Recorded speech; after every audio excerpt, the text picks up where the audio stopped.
anyways, earlier you guys talked about we talked about what we're going to be playing, and Walking Dead is a phenomenal series of games by Telltale. Dom, what do you want to talk about exactly? Yeah, New Frontier. We had episode 3, which just popped out this Tuesday.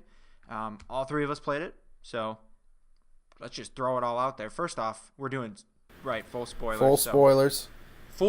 So full pause, close the browser, subscribe to us first, but then close us down. Or skip about 10 to 15 minutes from now, and you'll be on the third topic. That was probably what I should have said. Zelda, yeah. So.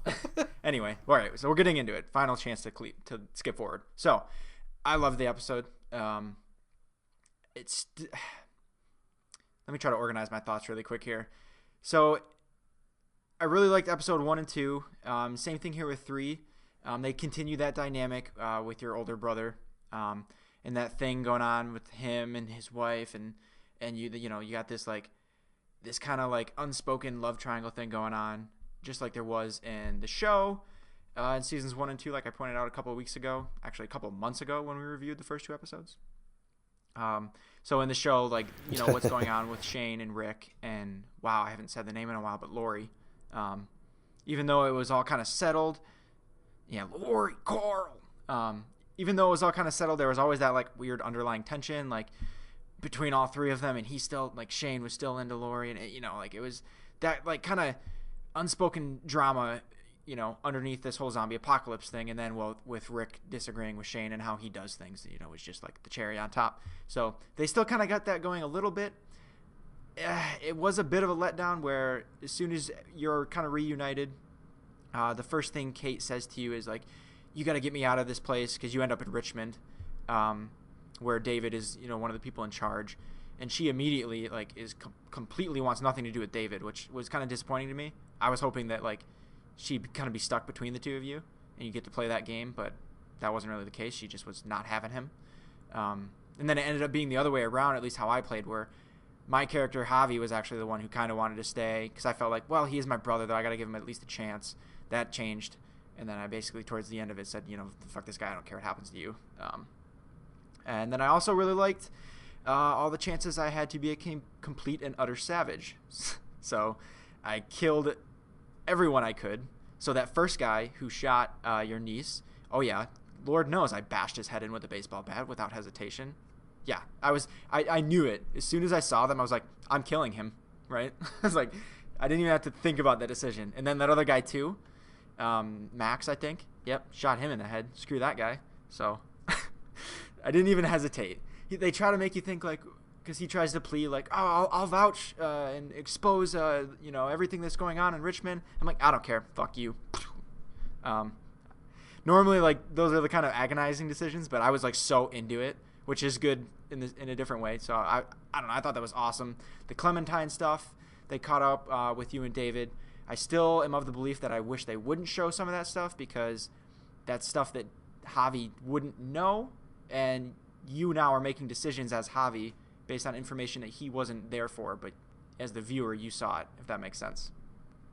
But they also when you go back and do that thing between Clementine and David, it's her telling him a story. Right, but he would know that he doesn't know that she's telling the truth, basically. Well, but what decisions are you basing Nothing off of that story? Super, monumental and story changing, but just the way I responded to David after that point was kind of based on that stuff. Yeah, the only decision I could think of was the thing where David's trying to get in the door and she's like, don't open it. But it wasn't Clem's story that influenced me, and I wasn't thinking, oh, David knows that story, because I didn't think that she had told him that. I thought she was just flashing back in her head, but the fact I thought she was about to shoot him because she had already taken a shot, I was like, fuck that, I'm getting away from the door regardless. And Jesus is like, I thought you were a better man. I'm like, she shot a bullet at me before I even got over there. Jesus scolded me for killing those other guys, and I was like, dude, first of all, you're not the real Jesus. I do want to point that out okay? too, because I don't like him. I mean, I do like him, but he serves no real purpose so far in this series. Yeah, I like how badass they're making him, but other than that, I was looking at him this episode like, why is he even here? He's like barely got any lines of speaking. Like, it's just weird that they put him in the series like It's this fan and service. then he's out. But I feel like Glenn actually was part of the group and like doing shit and mattered to the storyline while he was there in the first season. But Jesus doesn't even really do anything in the show That's a good for point. the most part. That's a very good and point. that's a whole other thing. This Yeah. is connected to the comics, and Jesus matters to the comics just like Yeah. Glenn matters to the comics. But So most I'm people have wondering seen the show, not the why not they the screwed that comic up. though. Yeah, but this is definitely connected to the comic universe. That's been stated before, and that's official. And also they're definitely showing you that this is the So, I mean, comic wrapping up Jesus, really so. quick, those are just a couple weird little gripes. Because overall, like, as you can tell by the intensity of my voice right now, I really liked it. I've been thinking about it since I finished it last night. So, I like the cliffhanger at the end, and I'm pumped to get into or episode 4, 3 months from now or whatever it ends up being. So, Yeah, 2018. I have a bunch of notes done. You want me to go first, Jordan? I'll go first since you have a bunch of stuff because I'll just kind of breeze through pretty quick. First of all, I want to say 2 crashes this Really? episode. 2 hard crashes. damn. And I was looking at it right before the first crash, saying, "Wow, this one's running way You better jinxed than it. Batman was." And it was for the first 2 episodes, and it's still running better moment to moment. It's much smoother, and the lip sync is generally better, even though these shiny faces are fucking killing me. But yeah, 2 hard crashes this episode, pretty close to each other too. I was like, damn, fuck. And it's not like my PS4 Pro, I played 40 hours of Horizon on that flawlessly, so it was definitely the game.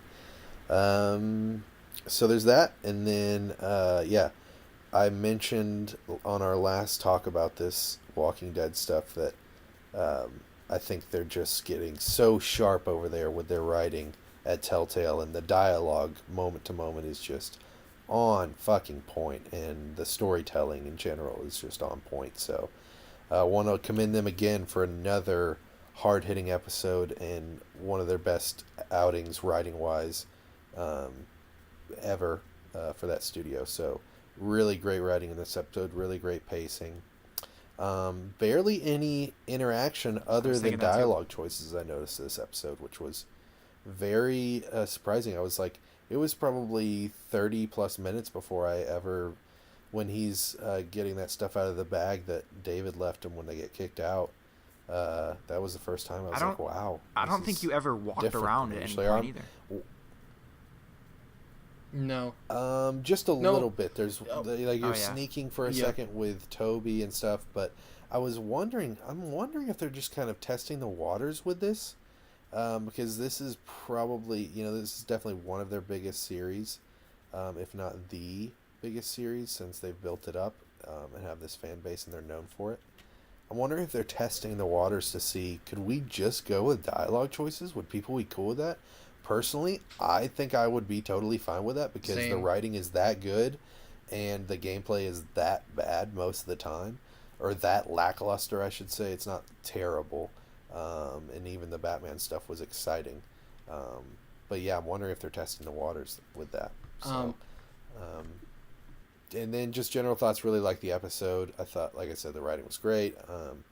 I think the characters, I think Javi's a really, really strong character, even when I'm making these tough decisions and like bashing Badger's brains in and stuff, and I'm like, yeah, this is not the best light that he's being shown in right now, but I still think he's an awesome character and that he's a great guy to want to get behind and play as. So Kate was being annoying at the beginning, and I'm starting to really not like her. I was liking her in episode 1, but now not so much.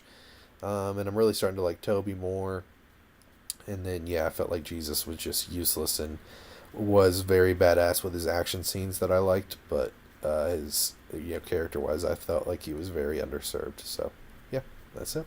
We're running really short on time, so I'm going to speed run through all my thoughts, and then we'll get to Zelda so you guys can talk about it for a bit. So, my notes as far as they are I put Kate is still annoying. I still don't like the character. I haven't liked her since episode 1. I continue to play distant with her. Like I said, the love triangle, I was expecting that to be a thing. Well, not really love triangle with me, just a couple, and then she's trying to flirt with me. That didn't really happen. She kept trying. Every time there was a decision like show Kate affection or just be, passive, I was like, I'll play passive. I don't want anything to do with her. I loved the all the jump backs. So the biggest thing when you have a time jump is that you want to know what happened in between those points. And we had two major flashbacks in this episode. We had the one that happened before the title screen, which was Javi, Kate, and the kids' immediate reaction about a month or a couple months after the initial outbreak, which is really cool. And then there was the jump back to Clementine and AJ and her trying to find medicine. I thought those were fantastically done. I thought they were really good. Crazy that he's alive. Yeah, I thought the sound design in this game, this episode was particularly well done. I don't really notice it a lot of the time. That's one of those things they say, audio design, if it's well done, you rarely notice. If it's poorly done, you automatically notice it, right? But I thought the audio design and the soundtrack and everything were phenomenal in this episode. What else was I going to say? Clem and Jesus had really cool, badass moments in this episode, which I thought were cool. For me, I don't know if it's happened for you guys, but the Badger fight seemed to be the most unforgiving out of any Telltale experience I've ever had, where the time between you having to do the button prompts was the quickest it's ever been. I failed that fight like multiple times, and I've never really failed anything with Walking Dead. And it was like really it's quick. tough when I was like, that's a little when brutal. they changed the buttons. So I I failed agree. when they switched it to R2 to grab that mug or whatever. I wasn't ready. I was looking for a face button. Yeah. The other big thing, I really liked how much they put into perspective you taking another human's life with Badger, because you beat him to death and you can continuously keep beating him to death. Yeah, you can. And you just keep pressing Y, and it's up to you to decide when you stop. I did it twice. Sorry, Jared. You keep pressing triangle? Is that what you were trying to say? So I keep pressing Y and Trips, they're yelling. I did it twice and I had to stop, dude, because him yelling at me, I couldn't do it. I was like, I want to beat the shit out of this guy's brains because he killed my niece, but I just can't do it. So I was like, two times good enough. I spared Max, and he actually ended up coming in really solid. He kept his word. And those are the tough decisions. I didn't get yelled at for killing the guy earlier, like we talked about when you were siphoning the gas and the guy ran away. I didn't kill him, so I didn't get scolded for that. I'm pretty sure both of you did. I think so we both killed both guys, so that means, how did yours end up, Jared? Probably the same. Javi and the brother, David, and were David tried both to captured. Tried to convince the others that Joan was an asshole, which she is. Yeah. I think that's pretty much it. Like I said, we're running short on time, so I definitely want to hear your guys' thoughts on Zelda. So I want to say one tiny little thing about Walking Dead. You mentioned the sound design and music. I thought they start this music off with this like really kind of like futuristic synth vibe, and kind of carried that throughout. And I've just noticed this more recently, but that seems kind of like a more cyberpunk vaporwave-y type soundtrack with the synth stuff. The really heavy synth stuff has gotten a lot more popular. And I understand in this post-apocalyptic thing, it's not like a Western or, just a straight sci-fi thing. Like, you don't have those musical notes to just go back to and constantly hit. But I'm starting to see a lot more people use this like futuristic sci-fi synth stuff in a lot more just random dramas and stuff on TV, and now this, and so I was kind of not digging that as much, but usually I like the music in Telltale Walking Dead, I should say.